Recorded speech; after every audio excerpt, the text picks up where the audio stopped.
Depuis plus de 30 ans, le nombre d'allergiques ne cesse d'augmenter. On estime actuellement que 25 à 30% des Français sont directement concernés. Ce chiffre pourrait atteindre les 50% dans les années à venir. Devenant un véritable problème de santé publique, l'allergie résulterait de la conjonction entre une exposition allergénique accrue et un terrain atopique génétiquement prédisposé. Quels en sont les fautifs et les facteurs favorisants? Comment s'en débarrasser?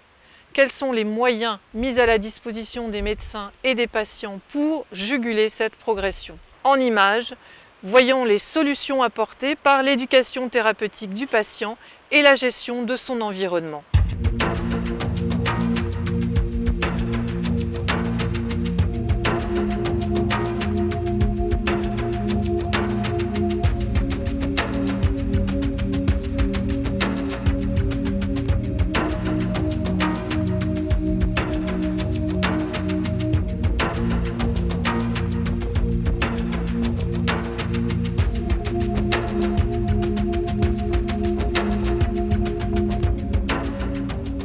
Déjà, je suis allergique à l'arachide et au soja aussi.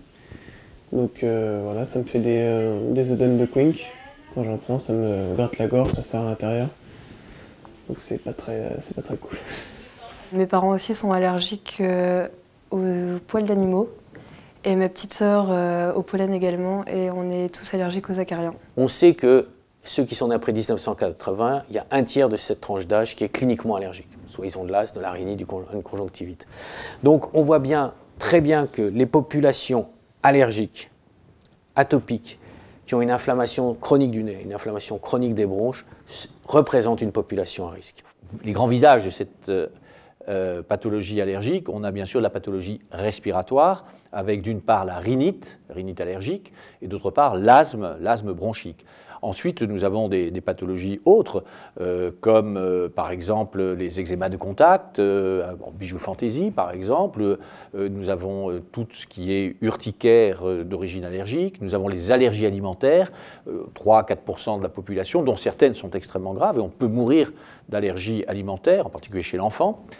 Et puis nous avons aussi, comme autre cause importante, les allergies médicamenteuses. Quand chaque année quelqu'un est malade à la même époque, à un moment donné, lorsqu'il va avoir cette information pollinique, il va faire le rapprochement entre ses symptômes et le fait que chaque année, au même moment, il est malade et que peut-être ce sont les pollens actuels qui le déclenchent. Donc le RNSA, c'est le Réseau national de surveillance aérobiologique. C'est une association qui est chargée, comme mission de service public, d'informer la population, les autorités de santé, le corps médical sur le risque allergique lié aux particules biologiques et en particulier au pollen. Ce sont des capteurs respirants de type IRST qui sont des impacteurs. Cet orifice permet l'aspiration de l'air face au vent et cet air est aspiré selon un débit tout à fait standardisé de 10 litres par minute, ce qui correspond à peu de choses près au débit moyen de la respiration humaine. Ensuite, l'air est impacté sur cette bande recouverte d'un produit adhésif qui permettra ultérieurement de les analyser au microscope optique. Cupresse, Fraxinus, Cupresse, Cupresse, Quercus, Betula, Fraxinus, Cupresse, Fraxinus 2, Cupresse 2, Betula 2, Populus, Betula, Populus, Cupresse 2, Betula, Quercus, Salix, Betula, Quercus, Platanus, Platanus 2, Quercus, Betula 2, Betula, Quercus, Quercus, Cupresse 3, Cupresse, Quercus 2, Betula, Quercus, Platanus, Betula. Le médecin sentinelle est là en fait pour analyser les données polliniques. Il est clair que c'est un travail totalement bénévole que font les médecins. Ça leur impose de noter au fur et à mesure des malades qu'ils voient ou des coups de téléphone qu'ils ont, le type de symptômes dont souffrent leurs patients et la gravité de ces symptômes, pour pouvoir en faire un petit bulletin de synthèse tous les mercredis ou jeudis quand ils reçoivent le bulletin électronique. On pourrait presque dire qu'il existe des patients sentinelles. C'est-à-dire qu'en fonction de la quantité de grains de pollen, vous avez des patients qui ont des symptômes très rapidement alors que les grains de pollen ne sont pas encore très augmenté dans l'atmosphère. On pourrait citer des végétaux que je qualifierais quand même de plus naturels, comme le cyprès, qui se trouve extrêmement présent et pénalisant dans les zones méditerranéennes, mais que l'on s'est mis à planter un peu partout, disons pour se cacher des voisins, et qui provoque un niveau de risque. Même si aujourd'hui les allergies ne sont réellement présentes que dans ce quart sud-est de la France, on commence à voir des gens allergiques au cyprès un petit peu dans d'autres zones, entre autres dans la région Pays de Loire ou en zone Aquitaine. Dans le nord de la France, globalement, on va avoir le risque allergique lié au pollen de bouleau et au pollen de frêne. Donc ça, c'est sur la ligne au-dessus d'Orléans. Nous avons mis au point ce que l'on appelle des widgets qui permettent aussi à l'internaute ou à l'utilisateur d'avoir immédiatement l'information, à condition qu'il aille la chercher sur son smartphone, l'information. Même il existe un widget qui est géolocalisé, c'est-à-dire qu'il appuie dessus, il s'est inscrit sur quel pollen auquel il est allergique, ça calcule là où il est et on lui dit quel est le niveau de risque allergique qu'il a. Il se connaît même la météo, la pollution de l'air et le nom et l'adresse de la pharmacie la plus proche. L'allergique, en fait, il n'a qu'à taper pollen finalement sur Internet et il va être tout de suite en connexion avec les différentes alertes polliniques de la France entière. Alors on a mis 7 à 8 mois pour monter cette aventure parce qu'il a fallu constituer une petite équipe municipale qui a repéré les arbres, les a soumis à la sagacité de M. Thibaudon et on a ensemble construit un petit parcours, 3 km, c'est petit, sur lequel nous avons 25 arbres différents.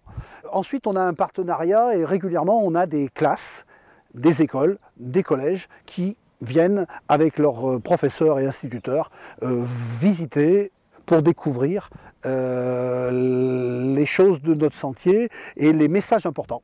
Alors oui, les allergènes de la maison qui sont importants, donc le hit parade.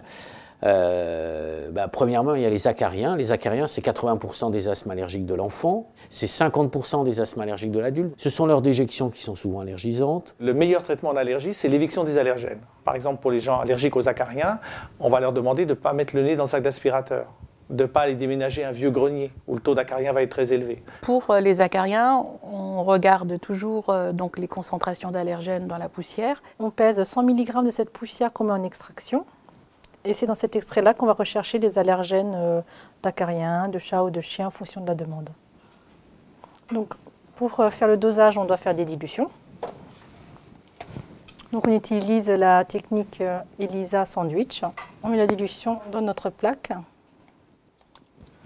qui sera révélée après avec un substrat. Et donc, la concentration d'allergènes sera connue de façon quantitative. Donc, les deux premières lignes, c'est la gamme d'étalonnage. Puis après, vous avez les échantillons. Donc, lorsque c'est translucide, c'est qu'il n'y a pas d'allergène. Et là, c'est vert, donc ça veut dire qu'il y en a. Donc après, en fait, les valeurs des échantillons sont comparées aux valeurs de la gamme standard. C'est comme ça qu'on détermine la quantité exacte d'allergènes dans l'échantillon. Donc, lorsque le dosage est terminé, on sort le rapport de résultat qu'on transmet à la conseillère en environnement intérieur. Et pour le matelas, par exemple, on va, lorsque c'est positif, proposer la mise en place de houses spécifiques qui sont une barrière physique entre ce qu'il y a dans le matelas et ce que le patient va respirer. Donc ça, c'est systématique. On regarde aussi le type de sommier. Est-ce que c'est un sommier à latte ou un sommier tapissier? Lorsque c'est un sommier tapissier, on fait un prélèvement et on va conseiller très souvent, si c'est positif, de le remplacer par un sommier à latte. Après, il y a toujours ce qu'il y a sur le lit, les couettes, les oreillers, les peluches. Donc, en fonction de la nature de ces textiles, si c'est lavable, on va conseiller de le laver et le laver à une fréquence de tous les trimestres, tous les 4 mois à peu près. Utiliser un oreiller en synthétique, une couette en synthétique qu'on lave tous les 3 mois à température la plus haute possible parce que ça permet à la fois, il y a l'effet mécanique qui enlève la poussière et les allergènes et puis plus c'est haut, plus ça a tendance, la température est haute, plus les acariens vont avoir tendance à mourir.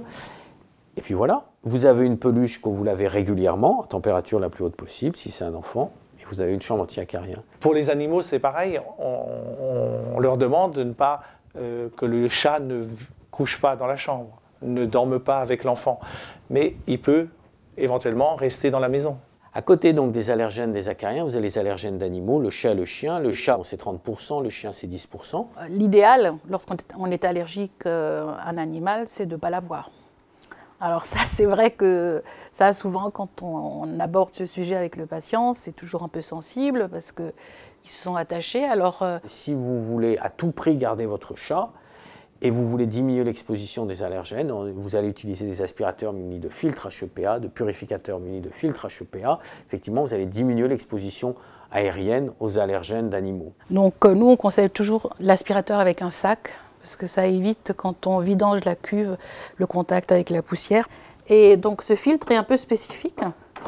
C'est un filtre qu'on appelle HEPA, donc haute efficacité pour particules aériennes. Enfin, il y a une grande surface de filtration et certains sont même lessivables. Donc quand on est allergique au chat et qu'on a le chat à la maison, c'est vrai que ce type de filtre est bien. Donc il a germé dans l'esprit d'un certain nombre de chercheurs de faire des chats hypoallergéniques, c'est-à-dire de faire des chats knock-out, c'est-à-dire qu'ils ont essayé de supprimer le gène de synthèse de FeLD1, donc des chats qui ne produisaient plus de FeLD1. Donc du coup, des chats hypoallergéniques, puisque c'était la protéine. Mais ce qu'il faut savoir, c'est que vous avez d'autres protéines, bien sûr c'est la plus importante, mais vis-à-vis du chat, vous avez 3 ou 4 protéines qui peuvent induire aussi des sensibilisations. Et en plus, il faut savoir que les études ont montré que ces chats n'étaient pas autant que ça knock-out pour FeLD1. Alors les moisissures, ça c'est vraiment quelque chose qu'on a de plus en plus. Les plus connus, enfin les plus importants dans la moisissure, ils ont des noms charmants, c'est Cladosporium, Penicillium, Aspergillus ou Alternaria. Bien souvent, vous avez une salle de bain qui n'est plus présente, enfin installée avec une fenêtre, avec normalement, et ça c'est obligatoire, un système de ventilation mécanique contrôlée, une VMC. Cette VMC, il faut qu'elle fonctionne, il faut qu'elle aspire de l'air. Quand il y a très peu de moisissures et qu'on n'a pas vraiment besoin de faire des travaux d'isolation, l'eau de Javel marche bien. On le dilue au 1/10, donc un verre d'eau de Javel pour 9 verres d'eau. On nettoie d'abord avec une solution savonneuse et on tamponne cette eau de Javel, on laisse sécher, mais il faut surveiller. Nous avons la chance d'avoir des conseillères médicales en environnement intérieur qui vont chez les patients, qui vont voir quels sont les gîtes à acariens, quels sont les gîtes à moisissures, où sont les animaux, comment sont les jardins, etc. Donc là, on a directement, le patient a directement les conseils et les précautions à prendre pour ça. Pour qu'on puisse intervenir au domicile, la condition indispensable, c'est qu'il y ait un diagnostic médical, qui est une démarche d'un médecin. En sachant que c'est déjà pris en charge par des mutuelles. Que nous avons un numéro vert, Asthme Allergie Info Service, qui en fait a été mis en place par le ministère de la Santé et qui permet donc de prendre un petit peu la température, de voir quelles sont les préoccupations des personnes qui nous appellent. Et c'est vrai que nous avons eu tous ces derniers mois beaucoup d'appels sur cette problématique de l'environnement intérieur. Alors dans l'environnement intérieur, effectivement, il y a un certain nombre de polluants. Un couple qui va avoir un enfant, qui décide de refaire la chambre, alors il faut que la chambre soit la plus belle possible, une peinture neuve, des meubles neufs, un revêtement de sol neuf. On conseille toujours la peinture à l'eau par rapport à une peinture glycéro, un parquet que vous faites vitrifier. Si vous avez une vitrification avec des solvants, c'est clair que ça émet beaucoup plus qu'une vitrification en phase aqueuse. Vous êtes dans une maison, vous êtes allergique aux acariens, vous respirez des acariens, mais en même temps vous respirez du formaldéhyde. Le formaldéhyde qui est un produit qui est utilisé, qui fait partie des cols dans les meubles agglomérés, dans les peintures, dans les mousses, enfin il était dans les mousses isolantes. Donc ce formaldéhyde, lorsque des patients allergiques aux acariens l'inhalent, les doses d'allergènes d'acariens après qui vont induire une réponse bronchique sont plus faibles que lorsqu'ils inhalent de l'air. Avant 2012, il y avait déjà une indication qui figurait sur le pot de peinture, c'était la teneur en composés organiques volatiles, donc c'était teneur en COV en grammes par litre. Alors ce qui a changé en 2012, donc avec le décret qui est paru l'été dernier, c'est que maintenant il y aura un étiquetage qui va donner l'information sur l'émission de ces peintures. Il n'y aura pas que les peintures, il y a les peintures et les produits de décoration et d'ameublement. Donc on aura un peu comme sur la consommation énergétique des des lave-linges ou autre chose, on aura A+, A-, B+, enfin on saura tout ça. Nous avons beaucoup milité pour que les allergies respiratoires soient grande cause nationale en 2012. Malheureusement, ce n'est pas les allergies respiratoires qui ont remporté le label. On a raté la marche de peu, c'est l'autisme qui a été... mais on ne désespère pas de le représenter l'année prochaine ou dans 2 ans. Nous espérons bien effectivement à l'avenir que les allergies respiratoires soient grande cause nationale. Ça serait de la part du gouvernement la marque de l'intérêt des pouvoirs publics pour un problème que nous estimons un problème de santé publique qui touche encore une fois un quart de notre population. Donc ça serait un label, une façon de faire connaître ces maladies, de faire connaître leurs causes et de faire connaître aussi les moyens de diagnostic et les différents types de traitements.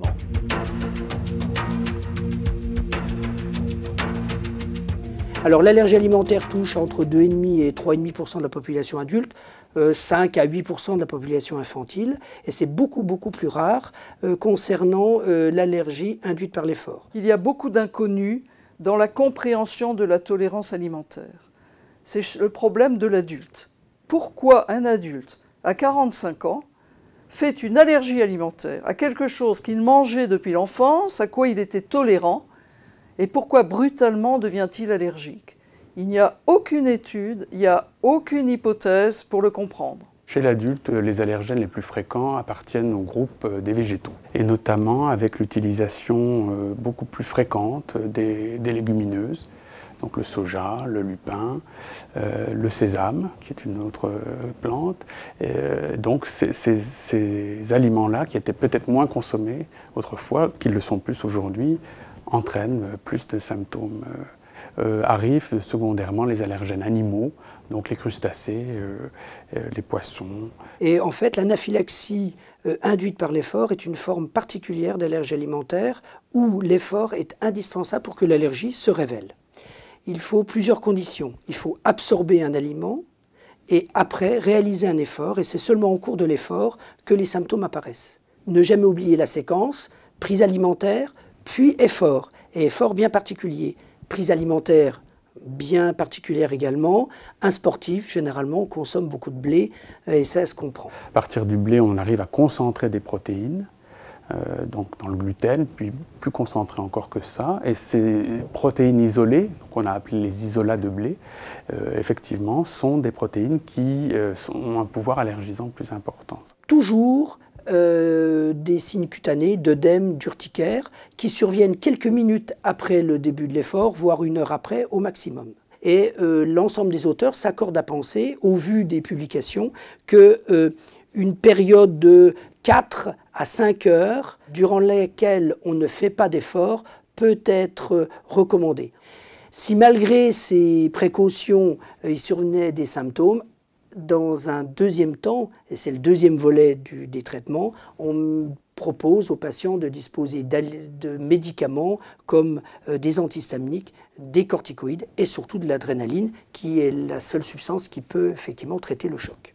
Alors l'allergie alimentaire, c'est celle qui se vit mal. Dès qu'on va à l'extérieur, on se retrouve avec des problèmes. L'immunothérapie orale spécifique consiste à donner au sujet quotidiennement l'aliment. En fait, on part de l'idée que chez l'enfant normal, il consomme couramment du lait, de la farine de blé, de l'œuf, et il constitue sa tolérance. Pourquoi ne pas essayer de faire la même chose chez l'enfant allergique? C'est-à-dire qu'on est capable de réinduire une tolérance en moyenne en 6 mois à 12 mois, alors que si on n'avait rien fait, il aurait fallu attendre 3 à 5 ans. C'est à partir de ce modèle lait, œuf, farine de blé qu'on est tenté d'aller sur des allergies plus sévères pour lesquelles l'aliment ne passe pas quotidiennement dans l'alimentation. On ne mange pas couramment quotidiennement de l'arachide. Et on sait que si on interrompt la prise quotidienne, on déstabilise ce mécanisme immunologique de tolérance. Ça a été parfaitement prouvé. Ben là, il y a aujourd'hui où je fais des petites quantités, demain ce sera un peu plus. Et après, ça s'étale sur 34 semaines, je crois. Où tous les jours, j'ai des doses à prendre, qui augmentent au fil des semaines Et à la fin, je crois qu'on doit prendre des M&M's tous les jours ou des curly et tout ça. Donc bon. Donc quand on va commencer des immunothérapies à l'arachide, on prévient bien les sujets qu'à la fin du protocole d'augmentation des doses, il faudra qu'ils en consomment régulièrement sous une forme ou une autre. D'autres voies sont explorées. En particulier, quand on a une grave allergie au lait, il a bien été montré qu'on pouvait commencer par la voie sublinguale. On sait bien que le petit enfant a souvent des réactions aux protéines de lait de vache. Hein, et donc, c'est la première allergie de l'enfant. Et à chaque fois qu'il y a des reflux et des choses comme ça doit faire penser à l'allergie. Alors, le monde de la diversification alimentaire a subi de véritables allers et retours dans les conceptions depuis une quinzaine d'années. Nous sommes partis de l'idée qu'il fallait mettre les femmes enceintes, au moins dans le dernier trimestre de la grossesse, sous des régimes sans œufs, sans arachides. Nous sommes partis de l'idée qu'il fallait introduire tardivement l'œuf, l'arachide, le poisson à l'âge de 1 an. Et ensuite sont arrivés des travaux sur les bases de ce que l'on appelle la tolérance alimentaire. Et l'on sait que si l'on prive l'organisme de contact régulier dès les premiers mois de la vie avec les antigènes alimentaires, on va en quelque sorte risquer de ne pas créer la tolérance physiologique. Par contre, la sensibilisation risque, elle, de se mettre en place. Bien entendu, on ne donne pas de légumes avant l'âge de 4 mois, ça c'est vrai. On donne en général les viandes à partir de l'âge de 6 mois. Mais ensuite, la diversification peut continuer entre 6 mois et 1 an avec l'introduction d'œufs, de farine de blé et d'autres aliments. Le projet d'accueil individualisé, ça va concerner les allergies alimentaires, mais pas que les allergies alimentaires. C'est mis en place pour accueillir les enfants qui sont dans certaines particularités de la vie quotidienne, de par un état médical, ou non d'ailleurs, c'est disons un petit handicap, ou un handicap certain. Et donc ce PAI est fait pour accueillir les enfants en collectivité. On va définir comment cet enfant va être accueilli. C'est-à-dire, est-ce qu'il aura, s'il mange à la cantine, qu'est-ce qu'il va avoir comme ressources? C'est-à-dire, est-ce qu'il va manger à la cantine avec un plat qui sera adapté, dans lequel on aura retiré l'allergène? Est-ce qu'il va avoir un panier repas? Est-ce qu'il va manger avec les autres, etc. Parce que bien sûr, c'est différent suivant les établissements. Et puis, surtout, est-ce que la trousse d'urgence sera bien là, c'est-à-dire sur le lieu où va manger l'enfant? Parce que souvent, il arrive que les trousses d'urgence ne sont pas à l'endroit où on les attend. Alors, le stylo auto-injectable, c'est le médicament de l'extrême urgence, c'est l'adrénaline, qu'on réserve donc à la grosse urgence allergologique, c'est-à-dire quand les patients font des grosses gênes respiratoires qui ne sont pas accessibles au traitement anti-asthmatique ou des malaises, voire une perte de connaissance. Et ce stylo auto-injectable va réaliser en fait une intramusculaire. L'acte de faire une intramusculaire est un acte médical. Et à l'école, le problème s'est donc posé, le personnel encadrant n'a pas le droit de faire un acte médical. Donc il y avait une espèce de vide juridique, c'est-à-dire on demandait aux personnes encadrantes de faire un geste en fait, pour lequel elles n'étaient pas protégées juridiquement. Donc l'Ordre des médecins en 2000 a résolu le problème en démédicalisant l'intramusculaire via le stylo auto-injectable. On va être affronté dans certaines régions de France à un milieu de l'éducation nationale qui refuse que l'enfant arrive en cantine, qui refuse qu'on apporte des paniers repas. Et donc, quoi faire? L'enfant ne peut pas fréquenter la cantine? Où va-t-il déjeuner si les parents sont retenus sur leur lieu de travail? Donc les problèmes s'accumulent au fur et à mesure que le temps passe. Nous essayons bien de contrer les choses avec des trousses d'urgence. Mais il y a une sorte de paralysie psychologique des parents à l'idée de devoir faire une injection. Et trop souvent, nous le savons, l'adrénaline auto-injectable que nous avons mise dans la trousse d'urgence ne sera pas utilisée. L'association Asthme et Allergie a une triple mission d'information, de formation et d'éducation thérapeutique. C'est-à-dire que depuis 20 ans, puisque l'association a été créée en 1991, notre objectif est d'informer les patients, mais aussi de former les professionnels de santé et d'essayer de promouvoir l'éducation thérapeutique. C'est ainsi que nous avons créé en France les écoles de l'asthme dès 1992. Dans le nom de l'AFPRAL, il y a Association française pour la prévention des allergies.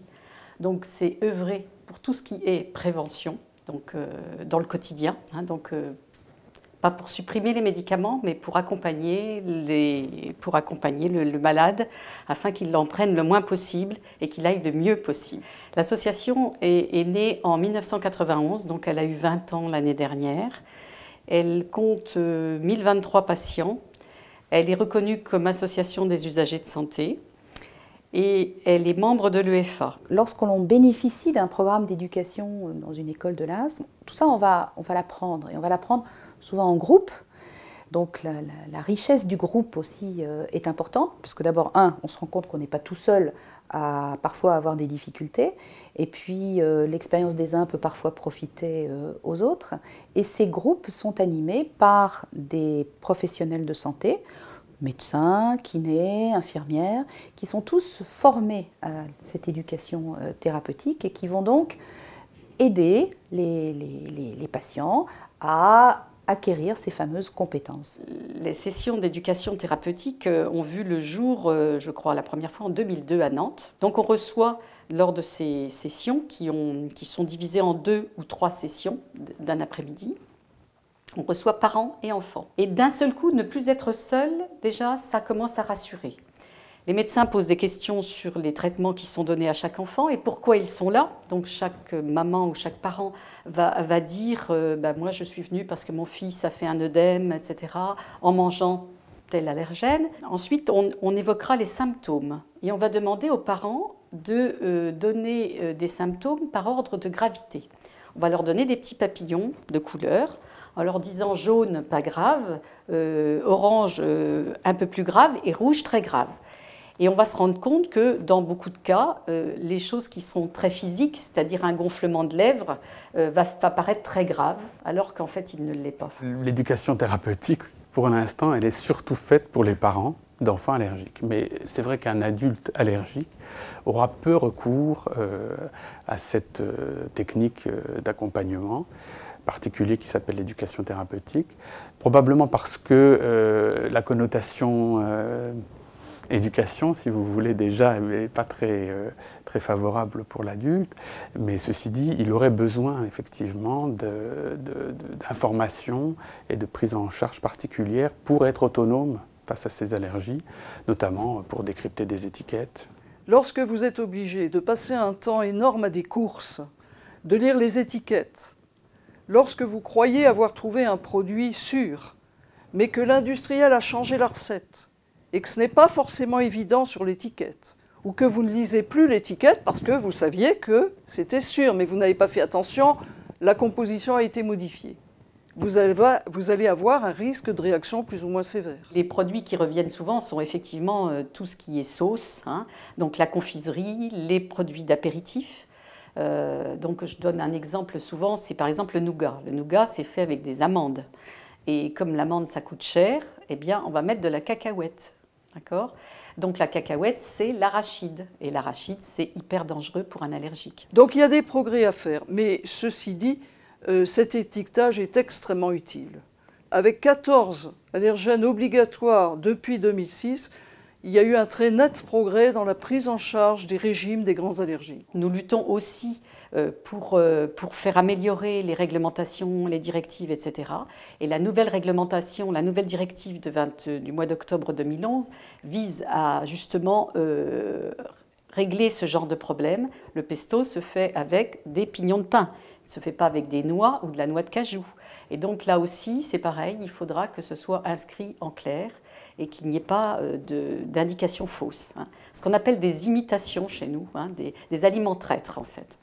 Alors donc, je vous explique ce que je vais vous faire. Quand vous m'avez parlé de cette réaction que vous avez faite en Italie, avec des pâtes, avec une sauce, on sait très bien qu'il n'y a plus de problème maintenant avec l'huile d'arachide. Donc on ne peut pas penser qu'il y avait de l'huile d'arachide dans les sauces, dans la sauce. Par contre, souvent avec des pâtes, ils ont pu aromatiser avec une sauce dans laquelle ils auraient mis de la noix de cajou. Comme en test cutané, vous êtes très sensibilisé à la noix de cajou, je me pose la question que ce jour-là, vous n'ayez pas réagi à l'arachide, mais que vous ayez réagi à la noix de cajou. Comme on n'a pas la possibilité de vous garder pour un TPO toute une journée pour la noix de cajou, puisqu'on est en train de faire l'arachide, je vais faire ce qu'on appelle un test de provocation labiale. C'est-à-dire, je vais poser une goutte sur la lèvre en vous demandant de garder la bouche légèrement entrouverte. Allez-y, voilà comme ça. Et évidemment de ne pas vous lécher la lèvre inférieure. Effectivement, s'il se passe quelque chose, on verra apparaître une rougeur, quelque chose, au besoin ça gagnera peut-être un peu la joue, on le saura tout de suite. Et la deuxième chose qui est très importante quand on va entreprendre une désensibilisation, c'est de savoir quelle est la quantité à laquelle vous réagissez par ingestion. Et ça, on ne peut pas le deviner par test de provocation labiale. Voilà la raison pour laquelle on fait les tests de provocation orale à l'arachide avant d'envisager une désensibilisation à l'arachide. Quand on est malade, on va voir en général son généraliste. Quand on est un adulte et quand on est un enfant, la maman emmène l'enfant chez le pédiatre. Et les formations de ces deux médecins, que ce soit le médecin généraliste ou le pédiatre, n'ont pas le réflexe allergologie. Enfin, pendant les études médicales, pendant le cursus médical, il y a la formation en allergologie, et c'est effectivement la thématique de notre réunion de ce matin, est vraiment très légère. Et je pense qu'effectivement, ils ne sont pas incités à faire de l'allergologie parce qu'ils ne connaissent pas l'allergologie. Vous savez qu'on est à peu près à 30% de maladies allergiques en France, 20-25% d'allergies respiratoires, mais aussi des allergies médicamenteuses, des allergies alimentaires, des allergies de contact, donc quelque chose d'extrêmement fréquent, d'autre part en augmentation, puisque toutes ces allergies ont manifestement doublé dans ces 20 dernières années. Et face à cela, on a une offre de soins qui nous semble à la fois insuffisante et à la fois pas suffisamment considérée. Actuellement, pour faire un bilan allergologique qui demande entre 30 et 45 minutes en fonction de la complexité de la pathologie, le coût pour quelqu'un qui exerce en secteur 1 est de 28,80 €. Et puis il y a aussi la promotion de l'allergologie en tant que discipline, puisqu'actuellement ce n'est pas encore reconnu comme une spécialité à part entière, en France tout au moins, et un des buts de l'ANAFORCAL, c'est justement que l'allergologie soit reconnue comme une discipline spécialisée transversale. Alors c'est en train d'évoluer parce qu'on s'est constitué en fédération il y a 4 ans. Donc c'est le professeur Vervloed qui est le président de cette fédération française d'allergologie, la FFAL. Les missions principales, c'est en définitive de pouvoir déjà autour d'une table discuter tous ensemble des problématiques essentielles de l'allergologie en France. Et puis de toute façon, dans les années à venir, je crois qu'on va être amené justement à réfléchir sur ces pathologies de l'environnement, à mieux les connaître également, toutes les gènes respiratoires qu'on peut avoir liés à la pollution extérieure, mais aussi intérieure avec les travaux, tout ce qui est bricolage, peinture, etc. Enfin, toute cette pollution chimique qui nous entoure, je pense qu'il faut que les médecins aussi aient une formation par rapport à cela pour qu'ils puissent justement mieux prendre en charge les patients. Dans les classes de sciences naturelles, on apprend à comment respirer, par exemple, mais on pourrait aussi apprendre quelles sont les plantes allergisantes, quelles sont les substances allergisantes à l'école. On pourrait aussi imaginer que l'on arrête de planter dans tous les jardins publics tel ou tel arbre qui est allergisant, je pense en particulier à notre cyprès de Méditerranée, et diversifier la végétation. On pourrait avoir aussi une météo, je dirais, des pollens plus importante que celle que nous avons avec le réseau de surveillance aérobiologique. Voilà déjà des points importants sur ce plan. Et ensuite, on pourrait envisager qu'il puisse y avoir une meilleure concertation avec des réseaux entre la médecine libérale allergologique, la médecine hospitalière allergologique, avec des centres de soins, avec éventuellement des centres de recherche qui seraient développés, comme nous avons un peu d'ailleurs avec le cancer, quoi. Donc si vous voulez, on a vu que le plan cancer, ça a permis de développer la notoriété entre guillemets du cancer, mais aussi la recherche, aussi l'enseignement. Eh bien on pourrait faire avec les maladies allergiques de la même façon.